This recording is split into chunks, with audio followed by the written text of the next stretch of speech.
आज शाम मैं आपको ये बताना चाहता हूँ कि सरकार ने किन वजहों से हाल ही में आर्थिक नीतियों से संबंधित कुछ महत्वपूर्ण फैसले लिए हैं। कुछ राजनीतिक दलों ने इन फैसलों का विरोध किया है। आपको ये सच्चाई जानने का हक है कि हमने ये निर्णय क्यों लिए हैं। कोई भी सरकार आम आदमी पर बोझ नहीं डालना चाहती। हमारी सरकार को 2 बार आम आदमी की ज़रूरतों का ख्याल रखने के लिए ही चुना गया है। सरकार की ये जिम्मेदारी है कि वो राष्ट्र हित में काम करे और जनता के भविष्य को सुरक्षित रखे। इसके लिए हमें ये सुनिश्चित करना होगा कि हमारी अर्थव्यवस्था का तेज़ी से विकास हो, जिससे देश के नौजवानों के लिए पर्याप्त संख्या में अच्छे रोजगार के नए मौके पैदा हों। तेज़ आर्थिक विकास इसलिए भी ज़रूरी है कि हम शिक्षा, स्वास्थ्य, आवासीय सुविधाओं और ग्रामीण इलाकों में रोजगार उपलब्ध कराने के लिए ज़रूरी रकम जुटा सकें। आज चुनौती ये है कि हमें ये काम ऐसे समय पर करना है जब विश्व अर्थव्यवस्था बड़ी मुश्किलों के दौर से गुजर रही है। अमेरिका और यूरोप आर्थिक मंदी और वित्तीय कठिनाइयों से निपटने की कोशिश कर रहे हैं। यहाँ तक कि चीन को भी आर्थिक मंदी का एहसास हो रहा है। इस सब का असर हम पर भी हुआ है। हालांकि मेरा ये मानना है कि हम दुनिया भर में छाई आर्थिक मंदी के असर को काबू में रखने में काफ़ी हद तक कामयाब हुए हैं। आज हम ऐसे मकाम पर हैं जहां पर हम अपने विकास में आई मंदी को ख़त्म कर सकते हैं। हमें देश के अंदर और अंतर्राष्ट्रीय स्तर पर निवेशकों के विश्वास को फिर से कायम करना होगा। जो फैसले हमने हाल ही में लिए हैं वो इस मकसद को हासिल करने के लिए ज़रूरी थे। मैं सबसे पहले डीजल के दामों में बढ़ोतरी और एलपीजी सिलेंडरों पर लगाई गई सीमा के बारे में बात करना चाहूँगा। हम अपनी ज़रूरत के तेल का करीब 80% आयात करते हैं और पिछले 4 सालों के दौरान विश्व बाज़ार में तेल की कीमतों में तेज़ी से बढ़ोतरी हुई है। हमने इन बढ़ी हुई कीमतों का सारा बोझ आप पर नहीं पड़ने दिया। हमारी कोशिश ये रही है कि जहाँ तक हो सके आपको इस परेशानी से बचाए रखें। इसके नतीजे में पेट्रोलियम पदार्थों पर दी जाने वाली सब्सिडी में बड़े पैमाने पर इजाफा हुआ है। पिछले साल ये सब्सिडी 1,40,000 करोड़ रुपए थी। अगर हमने कोई कार्रवाई ना की होती तो इस साल ये सब्सिडी बढ़कर 2 लाख करोड़ रुपए से भी ज़्यादा हो जाती। इसके लिए पैसा कहाँ से आता? पैसा पेड़ों पर तो लगता नहीं है। अगर हमने कोई कार्रवाई नहीं की होती तो वित्तीय घाटा कहीं ज़्यादा बढ़ जाता, यानी कि सरकारी आमदनी के मुकाबले खर्च बर्दाश्त की हद से ज़्यादा बढ़ जाता। अगर इसको रोका नहीं जाता तो रोज़मर्रा के इस्तेमाल की चीज़ों की कीमतें और तेज़ी से बढ़ने लगती। निवेशकों का विश्वास भारत में कम हो जाता। निवेशक चाहे वो घरेलू हो चाहे विदेशी, हमारी अर्थव्यवस्था में पूंजी लगाने से कतराने लगते। ब्याज की दरें बढ़ जाती और हमारी कंपनियां देश के बाहर कर्ज नहीं ले पाती। बेरोज़गारी भी बढ़ जाती। पिछली मर्तबा 1991 में हमने ऐसी मुश्किल का सामना किया था। उससे कोई भी हमें छोटे से छोटा कर्ज देने के लिए तैयार नहीं था। उस संकट का हम कड़े कदम उठाकर ही सामना कर पाए थे। इन कदमों के अच्छे नतीजे आज हम देख रहे हैं। आज हम इस स्थिति में तो नहीं हैं, लेकिन इससे पहले कि लोगों का भरोसा हमारी अर्थव्यवस्था में ख़त्म हो जाए, हमें ज़रूरी कदम उठाने होंगे। मुझे ये अच्छी तरह मालूम है कि 1991 में क्या हुआ था। प्रधानमंत्री होने के नाते मेरा ये फ़र्ज़ है कि मैं हालात पर काबू पाने के लिए कड़े कदम उठाऊं। दुनिया उन पर रैब नहीं करती जो अपनी मुश्किलों को खुद हल नहीं करते हैं। आज बहुत से यूरोपीय देश ऐसी स्थिति का सामना कर रहे हैं। वो अपनी जिम्मेदारियों का खर्च नहीं उठा पा रहे हैं और दूसरों से मदद की उम्मीद कर रहे हैं। वो अपने कर्मचारियों के वेतन या पेंशन में कटौती करने पर मजबूर हैं ताकि कर्ज देने वालों का भरोसा हासिल कर सकें। मेरा पक्का इरादा है कि मैं भारत को इस स्थिति में नहीं पहुंचने दूंगा, लेकिन मैं अपनी कोशिश में तभी कामयाब हो सकूंगा जब आपको ये समझा सकूं कि हमने हाल के कदम क्यों उठाए हैं। डीजल पर होने वाले घाटे को पूरी तरह ख़त्म करने के लिए डीजल का मूल्य 17 रुपये प्रति लीटर बढ़ाने की ज़रूरत थी, लेकिन हमने सिर्फ 5 रुपये प्रति लीटर मूल्य वृद्धि की है।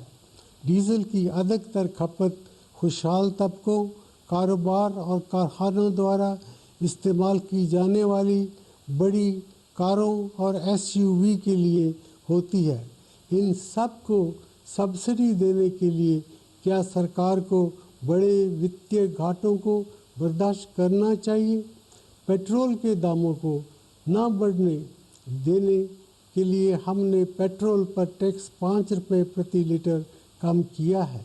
ये हमने इसलिए किया कि स्कूटरों और मोटरसाइकिलों पर चलने वाले मध्य वर्ग के करोड़ों लोगों पर बोझ और ना बढ़े। जहाँ तक एलपीजी की बात है, हमने एक साल में रियायती दरों पर 6 सिलेंडर की सीमा तय की है। हमारी आबादी के करीब आधे लोग जिन्हें सहायता की सबसे ज़्यादा ज़रूरत है, साल भर में 6 या इससे कम सिलेंडर ही इस्तेमाल करते हैं। हमने इस बात को सुनिश्चित किया है कि उनकी ज़रूरतें पूरी होती रहें। बाकी लोगों को भी रियायती दरों पर 6 सिलेंडर मिलेंगे, पर इससे अधिक सिलेंडर के लिए उन्हें ज़्यादा कीमत देनी होगी। हमने मिट्टी के तेल की कीमतों को नहीं बढ़ने दिया है, क्योंकि इसका इस्तेमाल गरीब लोग करते हैं। मेरे प्यारे भाइयों और बहनों, मैं आपको बताना चाहता हूँ कि कीमतों में इस वृद्धि के बाद भी भारत में डीजल और एलपीजी के दाम बांग्लादेश, नेपाल, श्रीलंका और पाकिस्तान से कम है। फिर भी पेट्रोलियम पदार्थों पर कुल सब्सिडी 160,000 करोड़ रुपए रहेगी। स्वास्थ्य और शिक्षा पर हम कुल मिलाकर इससे कम खर्च करते हैं। हम कीमतें और ज़्यादा बढ़ाने से रुक गए, क्योंकि मुझे उम्मीद है कि तेल दामों में गिरावट आएगी। मैं खुदरा व्यापार यानी रिटेल ट्रेड में विदेशी निवेश की अनुमति देने के फैसले का जिक्र करना चाहूँगा। कुछ लोगों का मानना है कि इससे छोटे व्यापारियों को नुकसान पहुँचेगा। ये सच नहीं है। संगठित और आधुनिक खुदरा व्यापार पहले से ही हमारे देश में मौजूद है और ये बढ़ रहा है। हमारे सभी खास शहरों में बड़े खुदरा व्यापारी मौजूद हैं। हमारी राष्ट्रीय राजधानी दिल्ली में अनेक नए शॉपिंग सेंटर हैं, पर हाल के सालों में यहाँ छोटी दुकानों की तादाद में भी 3 गुना बढ़ोतरी हुई है। एक बढ़ती हुई अर्थव्यवस्था में बड़े एवं छोटे कारोबार दोनों के बढ़ने के लिए जगह रहती है। ये डर बेबुनियाद है कि छोटे खुदरा कारोबारी मिट जाएंगे। हमें ये भी याद रखना चाहिए कि संगठित खुदरा व्यापार में विदेशी निवेश की अनुमति देने से किसानों को लाभ होगा। हमने जो नियम बनाए हैं उनमें ये शर्त है कि जो विदेशी कंपनियां सीधा निवेश करेंगी उन्हें अपने धन का 50% हिस्सा नए गोदामों, कोल्ड स्टोरेज और आधुनिक ट्रांसपोर्ट व्यवस्थाओं को बनाने के लिए लगाना होगा। इससे ये फ़ायदा होगा कि हमारे फलों और सब्जियों का 30% हिस्सा जो अभी स्टोरेज और ट्रांसपोर्ट में कमियों की वजह से ख़राब हो रहा है, वो उपभोक्ताओं तक पहुंच सके। बर्बादी कम होने के साथ साथ किसानों को मिलने वाले दाम बढ़ेंगे और उपभोक्ताओं को चीज़ें कम दामों पर मिलेंगी। संगठित खुदरा व्यापार का विकास होने से अच्छी किस्म के रोज़गार के लाखों नए मौके पैदा होंगे। हम ये जानते हैं कि कुछ राजनीतिक दल हमारे इस कदम से सहमत नहीं है, इसीलिए राज्य सरकारों को ये छूट दी गई है कि वो इस बात का फैसला खुद करें कि उनके राज्य में खुदरा व्यापार के लिए विदेशी निवेश आ सकता है या नहीं।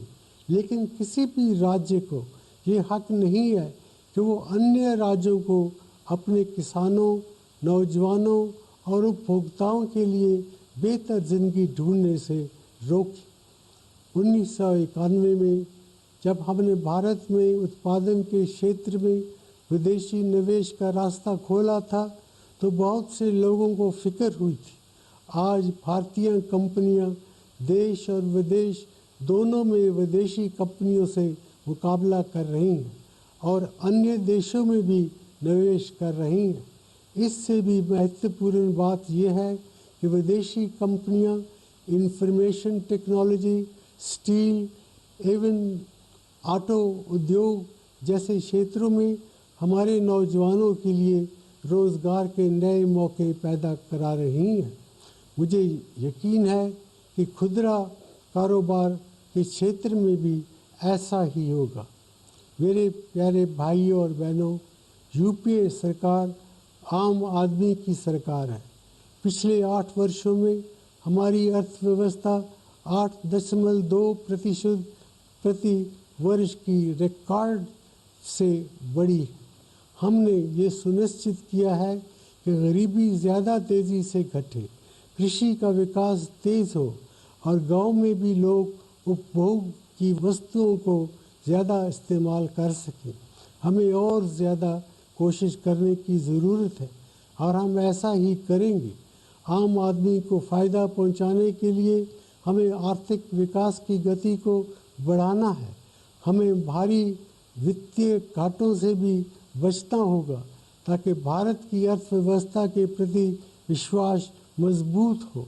मैं आपसे ये वादा करता हूँ कि देश को तेज़ और इंक्लूसिव विकास के रास्ते पर वापस लाने के लिए मैं हर मुमकिन कोशिश करूँगा, परंतु मुझे आपके विश्वास और समर्थन की ज़रूरत है।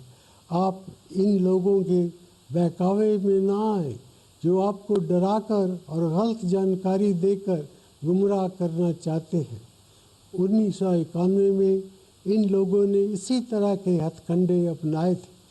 उस वक्त भी वो कामयाब नहीं हुए थे और इस बार भी वो नाकाम रहेंगे। मुझे भारत की जनता की सूझबूझ में पूरा विश्वास है।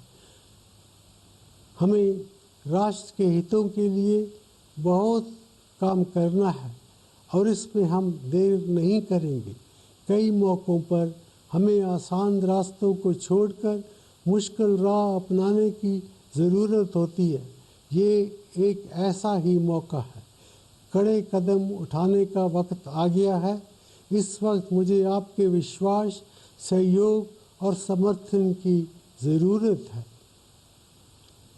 इस महान देश का प्रधानमंत्री होने के नाते मैं आप सभी से कहता हूँ कि आप मेरे हाथ मजबूत करें ताकि हम देश को आगे ले जा सकें और अपने और आने वाली पीढ़ियों के लिए खुशहाल भविष्य का निर्माण कर सकें। जय हिंद।